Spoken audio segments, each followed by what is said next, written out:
menyampaikan ajaran Yesus. Yesus berkata hidup yang kekal itu adalah mengenal satu-satunya Allah yang benar dan mengenal Yesus adalah utusan. Tidak pernah mengucapkan kata-kata Yesus itu, tidak pernah. Tetapi apa yang disampaikan oleh Paulus adalah pernyataan ajaran pagan. Tritunggal, roh. Nah, ini ajaran Paulus, roh, manusia, Tuhan. Ini ajaran Paulus, saya kasih kisi-kisinya. Jadi selama hidupnya seorang yang dikatakan murid tidak pernah menyampaikan perkataan-perkataan guru. Ini kurang ajar kan murid gitu. Apa juga dikatakan? Coba apa yang pernah dikutip? Oh, Yesus pernah berkata demikian, baru Paulus sampaikan kepada jemaatnya. Mana? Tidak pernah bang. Saya 14 tahun di Vatikan, 3 tahun di Yerusalem. Saya cari pernyataan-pernyataan Paulus di 14 kitab Paulus, surat Paulus ini. Kok nggak pernah ya Paulus ini katanya murid, tapi nggak pernah menyampaikan pernyataan-pernyataan Yesus. Kenapa? Karena dia menerima ajaran-ajaran yang datang dari Kristus palsu bang. Dia membatalkan hukum Taurat. Dia membatalkan sunat. Padahal Yesus disunat. Dia membatalkan bagaimana Yesus beribadat. Konteks. Yesus juga membatalkan hukum Taurat. Nah ini kan, berarti Kristus palsu itu dari iblis itu yang saya bilang.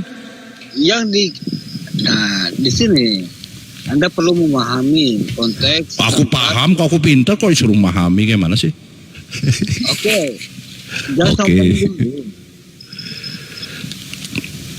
Tunjukkan dulu bang, di mana Paulus pernah mengutip pernyataan Yesus. Loh, jawab. Santai bang. Saya memang orang biasa gitu bang. Saya ini orang pintar bang. Di dalam sebuah ajaran Paulus itu apa? Apa yang diajarkan oleh Paulus? Di ajaran Paulus mengajarkan bahwa dosa waris. Yesus tidak mengajarkan dosa waris. Berarti Paulus yang datang ke Paulus ini adalah Kristus yang berbentuk iblis. Nah di sini saya kasih paham ya. Kasih paham lagi. Orang paham, orang pintar dikasih paham gimana sih? Anda kan bertanya, apa yang diajarkan Paulus? Paulus mengasarkan tentang dosa waris, itu ajaran iblis. Sedangkan Yesus selama hidupnya tidak pernah mengajarkan dosa waris.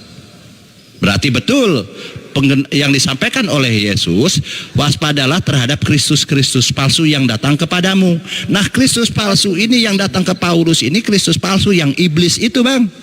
Gampang kok. Kok gampang?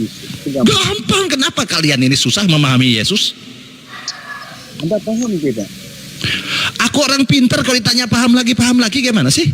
Ya, Anda pintar tapi jangan sombong gitu ya. Jadi abang maunya apa? Saya mau jadi orang bodoh seperti kalian? Gak oke lah. Jadi gini bang, Yesus berkata, ada pandangan tentang Paulus di situ. Lihat gini ya, Matius 24. Sebab Mesias palsu dan nabi-nabi palsu akan muncul. Muncul kepada siapa?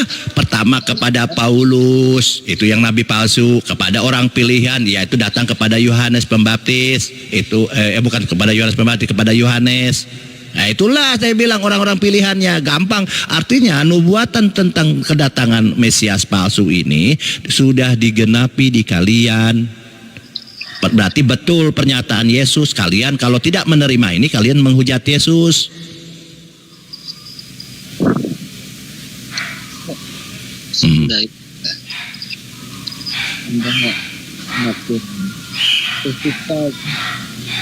Oke, clear ya. Jadi Kristus palsu ini dari iblis ya. Memang ada dari golongan manusia. Paulus pun mengaku Kristus, tapi saya tidak bahas itu dulu. Nah, oke. Apa mobil? Kunci mobil. Oke. Terus gini bang. Jadi ini kenapa Paulus dikatakan nabi palsu? Karena pertama, dia yang datang kepada Paulus ini adalah iblis, bukan Kristus. Pertama, Paulus tidak pernah ketemu dengan Yesus. Oke. selama hidupnya. Kemudian kedua, Paulus bercerita bohong tentang Ananias. Paulus di dalam ceritanya, dalam dongengnya Paulus bercerita tentang Ananias. Padahal padahal Yesus selama hidupnya tidak pernah bertemu dengan Ananias dan tidak pernah bercerita dengan Ananias. Kenapa di dongengnya Paulus kok muncul Ananias? Ini cerita bohong Paulus ini. Nah, narasi Anda salah sudah di situ. Coba tunjukkan kepada saya, selama hidupnya Yesus pernah ketemu Paulus, Yesus ketemu Ananias. Silakan. Loh. Oke, teman-teman, guruku yang terhormat Bang Ferry, kita ini memang terlalu tinggi ilmu saya ya. Saya sayang sekali. Izin saya turun, Bang Ferry, Ibunda Anissa, Ibu Ustadz Miftah, Bang Erwin, Bunda Rahma, karena ini ilmu saya terlalu tinggi. Jadi sayang karena saya ini dipanggil oleh Presiden untuk ngajari ini tentang ini juga teologi ini kepada Presiden ini tentang Kristus palsu ini. Oke, saya izin turun. Mohon maaf kalau ada salah dikata. Ya, Bang MR News, saya mohon maaf ya. Kalau saya memang pintar, cerdas, memang ya begitulah ya. Saya izin turun Bang ya, karena ada keperluan. Silahkan Bang Ferry dan yang lain dilanjut. Dari saya mohon maaf kalau ada salah. Kalau ada salah kata itu datangnya dari News. Kalau ada kebenaran datangnya dari Allah Subhanahu wa taala ya. Dari saya, teman-teman di bawah, Assalamualaikum warahmatullahi wabarakatuh. Waalaikumsalam warahmatullahi wabarakatuh. Lanjut Ustadz Ferry dan Bang Erwin. Gini ya, yang dikatakan Bang Bal itu benar Bang News. Nih kita buktikan dari Bible nih. Bahwasanya benaran nih man. Nih aku boleh bukakan kitabnya Bang News. Tapi jangan nangis. Kitabnya nangis lagi. Nih aku bukakan nih ya. Ini benaran Ustadz atau tidak ya? Enggak. Aku mantan pastor yang paling ganteng. Bentar dulu Bang, aku bukakan nih. Yohanes 1:41 nih, sama ya. Bentar ya Bang. Aku nggak bisa digedein ya Kanisa? Bentar. Ini Wah lupa, aku nggak bisa on cam akun yang ini. Lupa akun baru Bang, percuma nggak bisa on cam. Halah. Bentar, aku ganti akun dulu deh, Bang News. Kayaknya ganti akun yang satunya lagi, kayaknya udah kebuka deh. Bentar Bang News ya. yang ini aja. Nggak bisa on cam. Ini baru bikin akun tuh kena banned semua. Ini baru bikin, baru berapa pengikutnya? Nggak masalah. Aja katanya berarti dia dibacain aja, nggak usah di on cam. Secara pribadi. Enggak, soalnya di penutup kitab Katolik itu ada penjelasan dan penerangan tentang Kristus.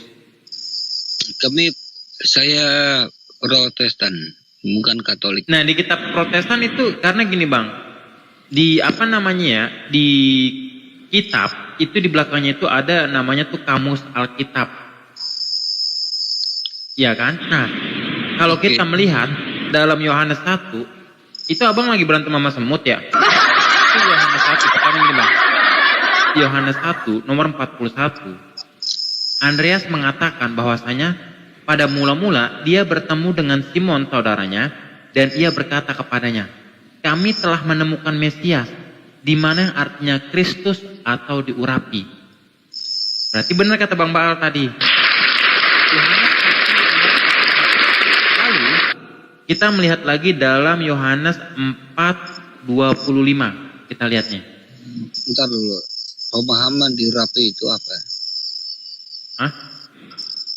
Pemahamannya diurapi. Sebentar. Ini kan bicara tentang Kristus. Apa definisi Kristus? Kan gitu kan? Iya. Kristus itu yang diurapi. Iya, saya butuh jelas pemikiran Anda. Itu diminyaki.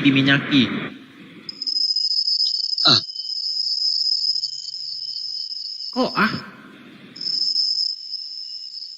Oke. Ya. Oke, lanjut ya.